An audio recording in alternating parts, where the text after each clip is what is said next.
KAI, 국산 대형 제트 수송기 개발한다. 21일 모형 첫 공개, KF-21 무인 스텔스 첫 비행.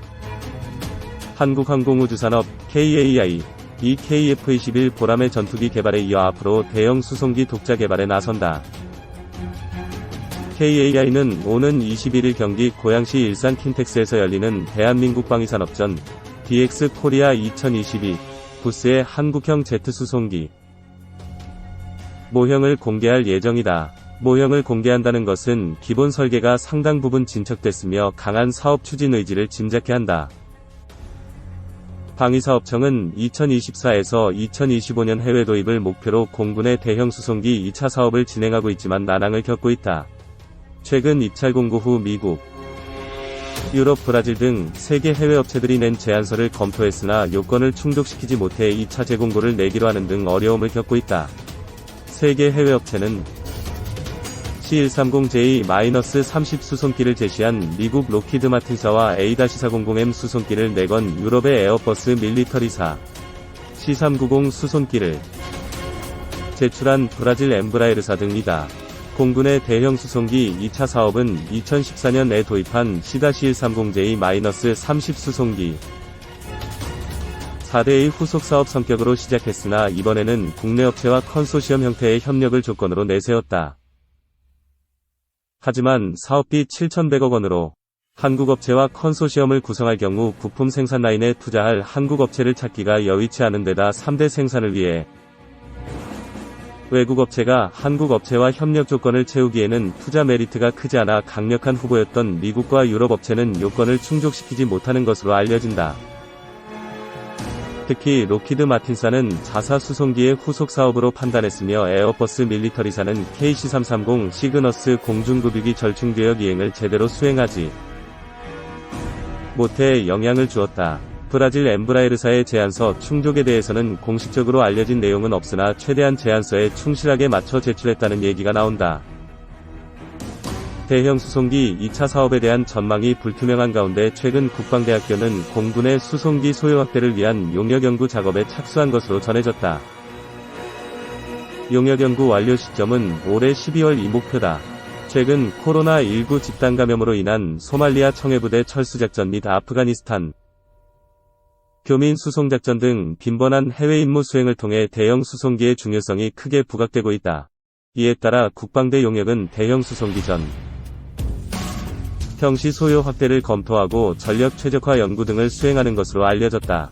현재 국내 수송기에 대한 기존 소요와 추가 소요 등을 종합적으로 고려해 2020년 4월부터 시작한 것으로 알려진 국산 대형 수송기 개발과 연계해보는 의도도 포함돼 있다.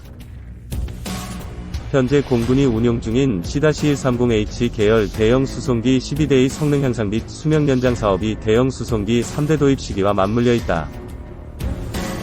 방산업계에서는 이번 기회에 국내 수송기 전력 수요 전반을 종합적으로 검토하고 소요를 통합 조정해 국산 대형 수송기 독자 개발에 기회로 삼을 필요가 있다는 지적이 제기된다.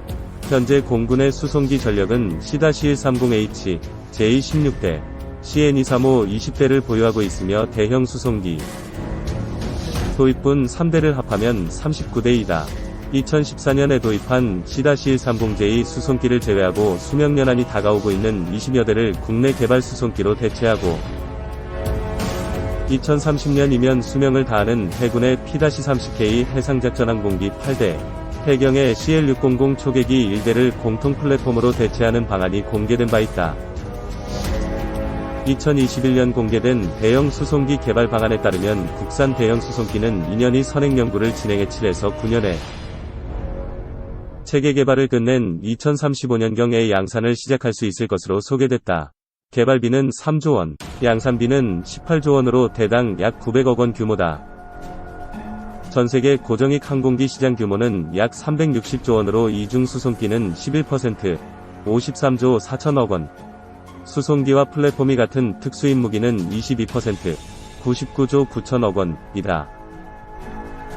항공업계 관계자는 국산 수송기 플랫폼을 독자 개발할 경우 수송기를 한 대도 수출하지 못한 우리나라가 국내 수요 창출은 물론 고정익 시장의 33%, 약 153조 원에 이르는 수송기 특수임무기 시장 진출의 길이 열리게 될 것이라고 말했다. 특히 수송기 플랫폼을 갖출 경우 향후 중형 민간 여객기 개발의 길도 열리게 된다. 2. 대한항공, 저피탐 무인 편대기 개발 나선다. 대한항공은 지난 12일 국방과학연구소 주관으로 진행되는 저피탐 무인 편대기 개발 과제에서 압도적 기술 점수 차이로 우선 협상 대상자에 선정되었다고 8월 16일 밝혔다. 저피탐 무인 편대기는 새로운 무기체계 개발을 위한 국방과학연구소의 미래도전 국방기술과제 중 하나로 진행되는 것으로 국내에서는 처음으로 개발되는 기술이다. 국방과학연구소는 지난해 11월부터 무인 편대기 기술 개발을 착수해 현재 기본 설계를 마쳤으며 우선 협상 대상자로 선정된 대한항공은 국방과학연구소와 상세 설계를 함께 진행하게 된다. 방위사업청이 작년 10월 공개한 홍보 동영상에서 KF-21 보람의 전투기가 유무인 복합 편대를 구성해서 독도 상공을 날고 있는 모습을 보여줬다. 영상에 등장한 KF-21 뒤를 따르는 3대의 무인 전투기는 가오리 X라는 명칭을 지닌 무인 스텔기로 추정된다. 국방부는 작년 연말 대통령 업무보고에서 가까운 미래전에 대비해 유무인 전투기 복합운용체계 도입도 추진하고 있다 면서 국산 스텔스 무인 전투기는 국방과학연구소에서 가오리 X라는 명칭으로 개발하고 있다. AI, 인공지능을 활용해 스스로 적 방공망을 뚫고 들어가거나 레이더를 타격하면서 공중전까지 벌일 수 있는 첨단 무인체계라며 KF-21 플랫폼을 기반으로 한 한국형 무인 스텔스 전투기 개발을 공식화했다. 저피탐 무인 편대기는 유무인 복합운용체계로 운용되면서 데이터 링크를 통한 실시간 공유로 AI까지 활용한다. 한 대의 KF-21이 여러 대의 무인기를 조정하고 유인기를 지원 및 포위하는 역할을 수행함과 동시에 감시정찰, 전자파 교란, 정밀 타격 등 독자적인 자율 임무도 수행하게 된다. 대한항공은 지난 2010년부터 국방과학연구소와 함께 국내 최초로 저피탐 무인기를 공동 개발해 무미익 시험 비행에 성공했으며 지난해는 국방기술진흥연구소에 광대역 저피탐 UAV 기체구조 기술연구 과제를 수주해 진화된 스텔스 기술을 개발하는 등 저피탐 무인기 관련 핵심 기술을 확보해 나가고 있다. 한편 대한항공은 지난 20여 년간 무인기 개발 사업으로 확보한 역량을 바탕으로 저피탐 무인기를 활용한 유무인 복합체계, 군집 제어, 자율 임무 수행 등 차세대 핵심 기술을 확보해 국내 스텔스 무인기의 개발을 주도해 나갈 계획이다. 또한 대한항공은 국방과학연구소 주관 다목적 스텔스 무인기 개발 사업에도 적극 참여하고 국방부 업무보고에 제시된 AI 기반의 유무인 복합체계, 시범부대와 저피탐 유무인 편대기 운영 가능성 검토에 협력하는 등 우리 군의 미래 첨단 무기체계 개발 및 국방력 강화에도 적극 이바지할 예정이다. 3. 세계 3위 항공기 제조업체 CEO, 한국을 아시아 진출 허브로. C390 수송기를 통해 한국이 엠브라에르 아시아 진출의 허브가 됐으면 좋겠습니다. 보잉, 에어버스에 이어 세계 3위의 민간 항공기 제작업체인 브라질 엠브라에르의 방위사업 부문 잭슨 슈나이더 CEO는 지난 10월 27일 기자와의 인터뷰에서 이렇게 강조했다. 잭슨 슈나이더 사장은 한국 업체들과 양해각서, MOU를 체결하는 등 다양한 산업협력 가능성을 모색하기 위해 처음으로 한국을 방문했다고 밝혔다. 엠브라에르는 보도자료를 통해 한국과 항공기 제작에 대한 협력을 강화하기 위해 항공우주 기업인 ASTG, EM코리아, EMK, 캔코아 에어로스페이스, KENCOA와 C390 밀레니엄 수송기의 부품 공급에 관한 양해각서를 체결했다고 밝혔다.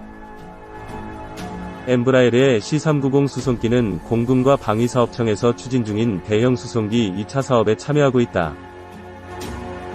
대형 수송기 2차 사업은 국내 방산기업의 수송기 분야 핵심 부품 제작 수출과 글로벌 공급망 참여 확대를 위해 국내 업체 참여 의무화 시범사업으로 지정돼 있다.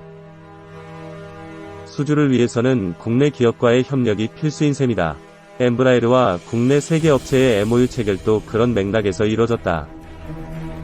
슈나이더 사장은 이번 MOU 체결을 통하여 협력을 강화하는 것은 엠브라에르와 한국 업체들 간에 모두 이익이 되는 결과를 가져올 것이라 확신한다 며 엠브라에르는 50년 이상 항공, 기술, 혁신 분야에서 구축된 다양한 경험을 바탕으로 한국 업체와 유의미한 파트너십을 구축하고 신규 비즈니스와 솔루션을 창출하고자 한다고 강조했다. 엠브라에르는 세계적인 항공기 제조업체지만 국내에는 다소 생소한 기업이고 CEO 방안도 이례적이다. 슈나이더 사장과 엠브라에르 측이 언급했듯이 공군 대형 수송기 2차 사업에 C390 수송기로 도전장을 낸 것과 밀접한 관련이 있다. 대형 수송기 2차 사업은 오는 2026년까지 7,100억 원을 투입해 공군 대형 수송기 3대를 구매하는 것이다. 미국 로키드 마틴 C-130J 슈퍼 허큘리스, 유럽 에어버스 A400M, 브라질 엠브라에르 C390 등이 참여해 3파전을 벌이고 있다. 3사는 지난 10월 25일 방위사업청에 사업 관련 제안 요청서 RFP를 제출한 것으로 알려졌다. 방위사업청이 이달 중순쯤 제안서의 적격 여부를 판단하면 협상과 평가 등의 사업 절차가 진행된다. 슈나이더 사장은 C390 수송기가 한국 공군의 모든 필수 요구 조건 ROC를 충족한다고 강조했다. 그는 C-390이 다른 기종에 비해서 빠르고 긴 항속거리를 갖고 있으며 한국 공군의 필수 조건 외의 선택 요구 조건도 상당수 충족시킨다고 밝혔다. 지난 2015년 첫 비행에 성공한 C390 수송기는 기본형인 C390과 공중급유 능력이 추가된 KC390으로 나뉜다. 터보팬 엔진 2개를 장착, 최대 8,450km를 비행할 수 있다. 이착륙 거리도 1000에서 1100m에 불과하다. 길이 35m, 높이 11.8m, 날개폭 35m로 최대 16T의 화물을 탑재한다. 컨테이너 24개를 탑재할 수 있고 완전 무장한 공수부대원 64명, 40짜리 보조연료 탱크 3개를 수송할 수 있다. 이외에도 산불 진화, 의무 후송 등 다양한 임무를 수행한다. KC390은 2019년 브라질 공군에 처음으로 인도된 뒤 총 5대를 운용 중이며 총 비행시간은 7,000시간을 넘어섰다. 임무 완수율은 99% 수준을 달성해 수송기 분야에서 우수한 가용성과 생산성을 보여주고 있다고 엠브라에르 측은 밝혔다. 브라질 공군은 총 22대의 KC390을 주문한 상태다. 지난 6월 네덜란드 국방부는 기존에 운용 중이던 C130 허큘리스를 대체할 기종으로 KC390 5대를 선정했다고 발표했다. 네덜란드 국방부는 KC390을 선정한 이유에 대해 수송기의 성능이 우수하고 효율적으로 운용 유지가 가능하다고 밝혔다.